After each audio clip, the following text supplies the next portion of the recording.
Friends SYBSC sem 3 subjective ઇલેક્ટિવમાં environment pollution lecture number 3 આપણે unit 1 વિષયની વાત ચાલુ હતી. એન્વાયરમેન્ટ પોલ્યુશન એટલે કે પર્યાવરણને પ્રદૂષણ. એમાં આપણે એના બેઝિક ઇન્ટ્રોડક્શનની વાત કરી હતી. પછી એના ટોપિક કે કયા કયા પ્રકારે એન્વાયરમેન્ટ પોલ્યુશન થઈ શકે. આપણે હજુ તો બેઝિક ઇન્ટ્રોડક્શનમાં જ છીએ. નેક્સ્ટ આજે હવે આપણે કે પ્રદૂષક અને તેના પ્રકાર. જેટલા બી પ્રદૂષણ કોણ ફેલાવે? પ્રદૂષક હોય એ જ પ્રદૂષણ ફેલાવે. તો કે એ પ્રદૂષક એટલે શું અને એના કેટલા પ્રકાર, કયા કયા પ્રકારથી પ્રદૂષક ફેલાવી શકે. અને આપણે ભારતમાં પ્રદૂષણ અટકાવવાનો ધારો કઈ સાલમાં આવ્યો હતો એના વિશેની વાત કરવાની છે. જીવિત અથવા તો મૃત પામેલા અથવા તો ભૌતિક પરિબળ, જીવિત અથવા તો મૃત પામેલા જે પ્રાણીઓ છે, વનસ્પતિઓ છે, દરેકે દરેક વસ્તુ કે જીવતા હોય ત્યારે પણ અથવા તો મૃત એટલે કે મરી ગયા હોય ત્યારે પણ, ભૌતિક અથવા અહીંયા અથવા આવશે મૃત પામેલા અથવા ભૌતિક પરિબળ એટલે કે ઉષ્મા અને અવાજ. તમને ખ્યાલ જ હશે કે પ્રદૂષણ કોણ ફેલાવે? તો કે ઉષ્મા એટલે કે આપણે ઉષ્માના આધારે પણ પ્રદૂષણ ફેલાય, અવાજનું પ્રદૂષણ, ઉષ્માથી પણ પ્રદૂષણ ફેલાય વગેરે કે જે વધારે પ્રમાણમાં હોય તેને કેટલાક ભાગ કે તે સંપૂર્ણ પર્યાવરણ માટે કહેવાય હાનિકારક. વધારે પડતા આવી જાય તો એ પર્યાવરણને શું પહોંચાડે? હાનિકારક પહોંચાડે છે. કેટલાક ભાગ કે જે સંપૂર્ણ પર્યાવરણ માટે કહેવાય હાનિકારક છે. વધારે પ્રમાણમાં, એના પ્રમાણ કરતાં જો વધારે પ્રમાણમાં એ વસ્તુ હોય તો એ આપણા પર્યાવરણને હાનિકારક એટલે કે નુકસાન પહોંચાડે છે. તેને શું કહેવામાં આવે? પ્રદૂષક કહે છે. એવા પ્રકારને આપણે શું કહી શકાય? પ્રદૂષક તરીકે ઓળખી શકાય. હવે અહીંયા નેક્સ્ટ કે ભારતીય પ્રદૂષણ અટકાવવાના ધારો.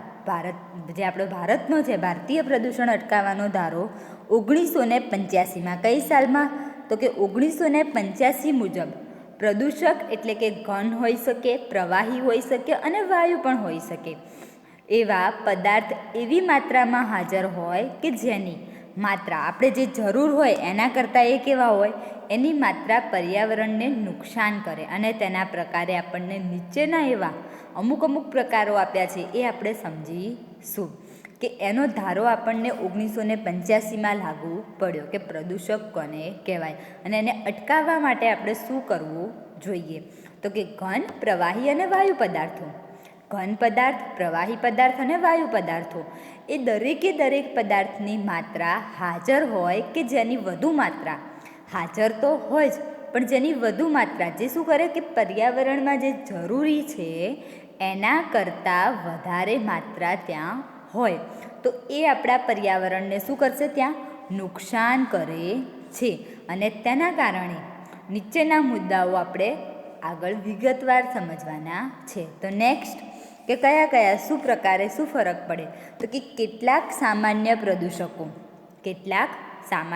પ્રદૂષકો કે જે વિકસિત અને વિકાસશીલ દેશોમાં જોવા મળે છે. વિકસિત એટલે કે જે દેશનો વિકાસ થઈ રહ્યો છે અને વિકાસશીલ એટલે કે જે દેશોનો વિકાસ ચાલુ છે એવા દેશોમાં જોવા મળે છે. જે પ્રદૂષણો છે એ પ્રદૂષણો અમુક દેશોમાં વિકસિત થઈ ગયા એટલે બહુ લાંબા સમયથી ત્યાં જોવા મળે અને અમુક દેશોમાં હજુ એનો વિકાસ ચાલુ છે, વિકાસશીલ દેશોમાં જોવા મળે છે. તો કે નીચે મુજબ પ્રમાણે આપણે સૌથી પહેલાં કે વાયુરૂપ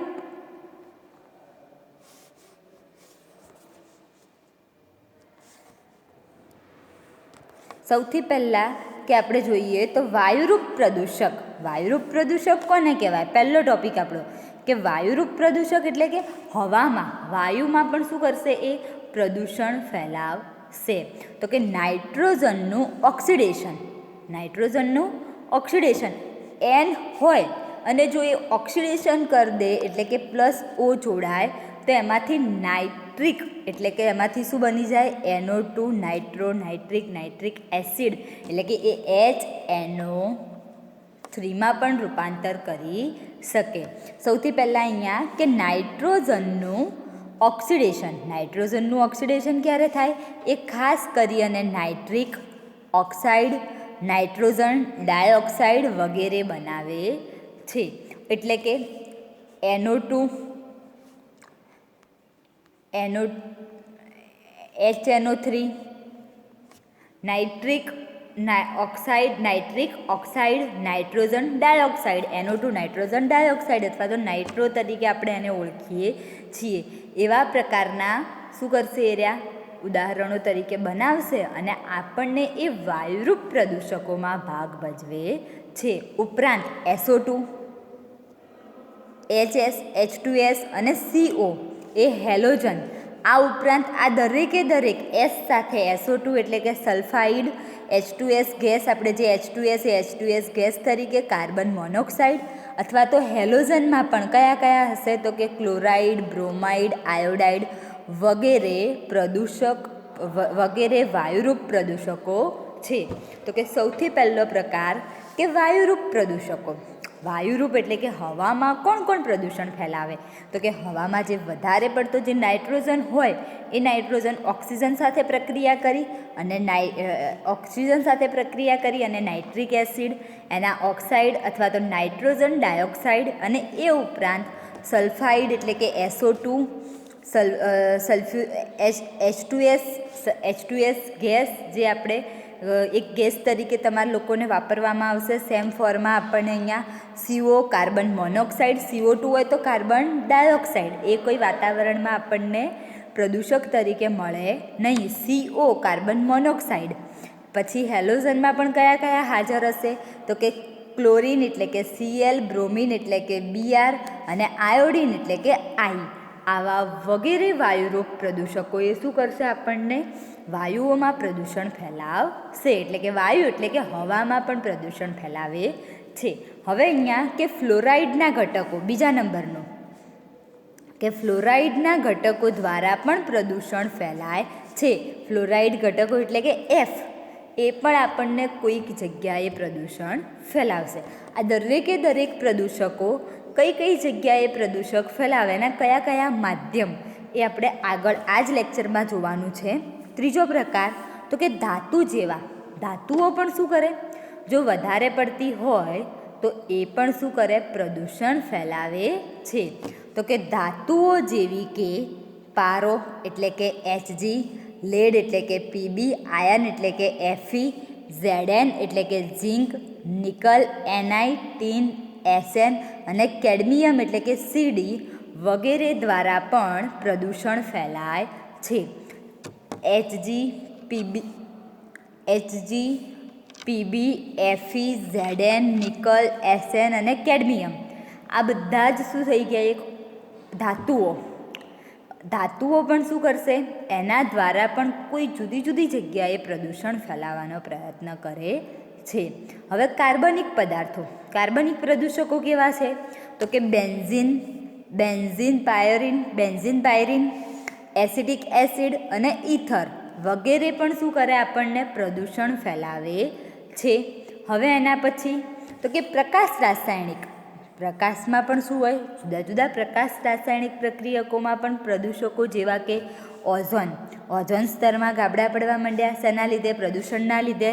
PAN, PBN, PB2N, NOx, aldehyde અને ઇથિલિન એ શું કરશે પ્રકાશ રાસાયણિક જે પ્રકાશ રાસાયણિક જે પ્રક્રિયાઓ છે અથવા તો પ્રકાશમાં જે રાસાયણિક પ્રક્રિયાઓ ઉમેરાય એના આધારે પણ એ શું કરે વધારે પડતું જો આ હાજર હોય તો એ પ્રદૂષક ફેલાવે છે. આ બધા પ્રદૂષકો છે એટલે કે આનાથી પણ શું થાય પ્રદૂષણ ફેલાય છે. હવે છઠ્ઠો પ્રકાર તો કે ધુમાડો. ડામર, રજકણો તથા ગ્રીટ જેવા પદાર્થો જમા થવાથી પણ પ્રદૂષણ ફેલાય છે. જો વધારે પડતો ધુમાડો આપણે ફેક્ટરીઓમાંથી ઇન્ડસ્ટ્રીમાંથી જો વધારે પડતો ધુમાડો કે રજકણો કે ગ્રીટ એ બહાર ફેંકવામાં આવે તો આપણે શું કહી શકાય હવામાં પણ પ્રદૂષણ ફેલાવે છે. આ દરેકે દરેક પદાર્થ એ જુદા જુદા પ્રદૂષણ ફેલાવે છે. હવે નેક્સ્ટ બીજા બે પ્રકાર જોઈએ કે ઘન કચરો. આપણે જે કચરો બહાર ફેંકીએ છીએ ઘન કચરો ઘરમાંથી જુદું જુદું પ્લાસ્ટિક ને એ ઘન કચરો શું કરશે જમીનમાં પ્રદૂષણ ફેલાવશે. હવે અહીંયા કે ફૂગનાશક જે દવાઓ, પેસ્ટિસાઇડ્સ એટલે કે કીટનાશક દવાઓ, જંતુનાશક દવાઓ, ઇન્સેક્ટિસાઇડ, ઉંદર નાશ કરતી જે દવાઓ છે, બધી જે આપણે કેમિકલયુક્ત દવાઓ આપણે ખેતરમાં પણ આ કેમિકલયુક્ત દવાઓ છાંટવામાં આવે છે. તો એ પણ શું કરે, જમીનમાં જો એનું પ્રમાણ વધી જાય તો એ પ્રમાણના લીધે આપણને જમીનનું પ્રદૂષણ એટલે કે સોઇલ પ્રદૂષણ જોવા મળે. ઉંદરનાશક દવાઓ તથા બીજા કેટલાક આવા ઘટકો દ્વારા પ્રદૂષણ ફેલાય છે. બીજા ઘણા એવા જુદા જુદા ઘટકો છે કે એના દ્વારા પણ આપણને શું જોવા મળે, પ્રદૂષણ જોવા મળે. હવે અહીંયા નેક્સ્ટ કે ખાતરો કે જે આપણે રાસાયણિક ખાતરો વાપરીએ એ રાસાયણિક ખાતરો દ્વારા રેડિયો એક્ટિવ કચરો, રેડિયો એક્ટિવ એટલે કે યુવી નહીં, યુરેનિયમ, થોરિયમ જેવા અમુક એવા છે કે જે રેડિયો એક્ટિવ એટલે કે જે આપણે મૃતક અમુક સમય સુધી એ શું હોય, આપણે જે લાકડું છે એમાં પણ રેડિયો એક્ટિવ તત્વ ઉત્પન્ન થાય. મૃત પામેલું લાકડું, આવું તમે ધોરણ 12માં ભણ્યા હશો. એ અવાજ તથા ગરમી પણ પ્રદૂષકો છે. અને વધારે પડતો અવાજ અથવા તો વધારે પડતી ગરમી પણ શું કરે, એક પ્રકારનું પ્રદૂષકો છે. આજે આપણે 9 ટોપિક ભણ્યા. એ 9 ટોપિક આપણને શું કહેવા માગે છે, તો કે દરેક વસ્તુ જો આપણા પૃથ્વી પર એટલે કે આપણા જીવન જરૂરિયાતમાં જો એનું પ્રમાણ વધી જાય તો એ કોના તરીકે વર્તવા લાગે, પ્રદૂષણ તરીકે વર્તવા લાગે છે. હવે આપણે પહેલાં એક વસ્તુ જોઈ લઈએ કે કેટલાક પ્રદૂષણો તથા તેને ફેલાવાનું માધ્યમ. આપણને એક પ્રકાર આપી દીધા છે, કેટલાક પ્રદૂષકો એટલે કે કયા પ્રદૂષકો આપણને કઈ રીતે ફેલાઈ શકે અને એનું માધ્યમ એટલે કે કયા માધ્યમમાં, હવામાં, ખાતરોમાં, માણસોમાં કે પછી પાણીમાં. આપણે કેટલા પ્રદૂષણના પ્રકાર ભણી શકીએ, તો કે પાણીનું પ્રદૂષણ, હવાનું પ્રદૂષણ, જમીનનું પ્રદૂષણ, પ્રકાશનું પ્રદૂષણ. એવા જુદા જુદા પ્રદૂષણોના આધારે આપણે જુદા જુદા માધ્યમો લઈ અને જુદા જુદા પ્રદૂષક ફેલાવે છે.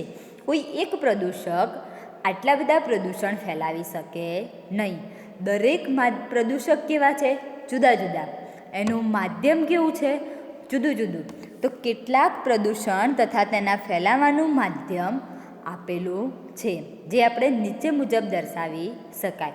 તો કે SOx સલ્ફર ઓક્સિજન, X એટલે કે હેલાઇડ તથા સ્ટ્રોન્શિયમ, અહીંયા ભૂલ થઈ છે, ટ્રોન્શિયમ આ આવો આવશે, ટ્રોન્શિયમ, કેલ્શિયમ વગેરે ઘટકો. સલ્ફર, ઓક્સિજન, હેલાઇડ, સ્ટ્રોન્શિયમ, SR, સ્ટ્રોન્શિયમ એટલે કયો થઈ જશે, SR, કેલ્શિયમ આપણા પીરિયોડિક ટેબલવાળો CA વગેરે ઘટકો. આ 3 ઘટકો કઈ જગ્યાએ, તો કે હવા તથા ખોરાકમાં પણ આપણને જો કોઈ આવા કેમિકલ પદાર્થો વધારે હોય તો આપણે જે ખોરાક કહીએ એ આપણા માટે એક પ્રદૂષણનો પ્રકાર થઈ જાય, એક નુકસાન પહોંચાડે છે. હવે અહીંયા સેકન્ડ કે ઓઝોન સ્તર. આપણું જે ઓઝોનનું સ્તર છે એ ઓઝોન સ્તરને પણ શું કરે, વધારે પડતું જે ઓઝોન સ્તર હોય તો પણ આપણને એક નુકસાન પહોંચાડે છે. DDT એક ખાતરનો પ્રકાર છે તથા અન્ય ઓર્ગેનોક્લોરિન ઘટકો. ઓર્ગેનિક ઘટક તો ખરી જ, જે કાર્બન હાજર હોય એ, પણ એની સાથે કોણ હાજર હશે, ક્લોરિન. તો એ જે ક્લોરિન હાજર હોય એ ઘટકોથી પણ આપણને શું કરે, હવા અને માણસોમાં એ શું કરશે, પ્રદૂષણ ફેલાવશે. એટલે કે આ જે ઘટકો રહ્યા એ ઘટકો આ માધ્યમમાં શું કરશે, પ્રદૂષણ ફેલાવે છે. હવે અહીંયા નેક્સ્ટ કે નાઇટ્રસ તથા નાઇટ્રોજનનું ઓક્સિડેશન. નાઇટ્રસ અથવા તો નાઇટ્રોજનનું જે ઓક્સિડેશન થઈ જાય, જેમ આગળ વાત કરી એમ કે નાઇટ્રોજનનું ઓક્સિડેશન થઈ અને એ પણ એક વાયુરૂપ પ્રદૂષકો. વાયુ એટલે કે હવા. તો કે અહીંયા જુઓ એનું માધ્યમ કયું કીધું, હવા. અને પીવાનું પાણી, જો નાઇટ્રોજનનું પ્રમાણ વધારે હોય તો પાણીમાં ક્ષારનું પ્રમાણ શું થઈ જાય? વધી જાય. એના લીધે પણ એક શું કરશે? પ્રદૂષણ ફેલાવે છે. હવે પારાના સંયોજનો તથા પારો એટલે કે મર્ક્યુરી Hg એના સંયોજનો તથા એક શું કીધું? પીડી એટલે કે પીબી લેડ, CO એટલે કે કોબાલ્ટ જેવા CO એટલે કે કોબાલ્ટ જેવા ઘટકો પણ શું કરે છે? ખોરાક, હવા તથા પાણીમાં શું કરે? પ્રદૂષણ ફેલાવે છે. આ દરેક વસ્તુ એક માધ્યમ, કયા માધ્યમમાં પ્રદૂષણ ફેલાવશે? તો કે આ દરેકે વસ્તુ આ માધ્યમોમાં શું કરશે? પ્રદૂષણ ફેલાવે છે. પેટ્રોલિયમ, હાઇડ્રોકાર્બન તથા કાર્બન મોનોક્સાઇડ CO નાનો આવશે ત્યાં, અહીંયા કોબાલ્ટમાં O મોટો આવે અહીંયા કે પેટ્રોલિયમ જે પેટ્રોલનો ભૂગર્ભનો જે કચરો હોય, હાઇડ્રોકાર્બન એટલે કે methane, ethane, propane, butane, hexane તથા કાર્બન મોનોક્સાઇડ CO એ કઈ જગ્યાએ કરશે? તો કે દરિયાના પાણીમાં. એ કઈ જગ્યાએ? દરિયા તથા હવામાં, એટલે કે દરિયાના પાણીમાં તથા હવામાં પણ એનું શું જોવા મળે? આપણને પ્રદૂષણ જોવા મળે. છઠ્ઠો પ્રકાર આપણે જોઈએ તો કે ફ્લોરાઇડ. છઠ્ઠો પ્રકાર કયો આવ્યો? ફ્લોરાઇડ. એ કઈ જગ્યાએ? પાણીમાં. સાતમો પ્રકાર એસ્ટ્રેબેસ્ટોલ અને આર્સેનિક. આર્સેનિક S એક આપણી ધાતુ છે, એ ધાતુ દ્વારા પણ શું થઈ જાય? ત્યાં હવા તથા પીવાનું પાણી જે છે એ પીવાના પાણીમાં એમાં ક્ષારનું પ્રમાણ વધારે કરી દે છે. આ ટોટલ આપણે જે ભણ્યા એ ફરીથી એકવાર રિવાઇઝ કરી લઈએ કે સૌપ્રથમ પહેલાં SOX તથા સ્ટ્રોન્શિયમ, કેલ્શિયમ તથા એના વગેરેના ઘટકો એ શેમાં હવા તથા ખોરાકમાં શું કરે? પ્રદૂષણ ફેલાવે છે. આજે સ્ટ્રોન્શિયમ, કેલ્શિયમ અને SOX પછી એ માધ્યમ કયું રાખશે? હવા અને ખોરાક. ઓઝોન, DDT એક DDT પ્રકારનું એક ખાતર છે તથા અન્ય ઓર્ગેનિક ક્લોરિન એટલે કે ઓર્ગેનિક જે આપણે ઓર્ગેનિક બેન્ઝીન, એન્થ્રેસિન્સ જેવા ઓર્ગેનિક પદાર્થો અથવા તો મિથેન, ઇથેન, પ્રોપેન, બ્યુટેન એની સાથે ક્લોરિન હાજર હોય એ શું કરશે? હવા તથા માણસમાં પ્રદૂષણ ફેલાવે છે.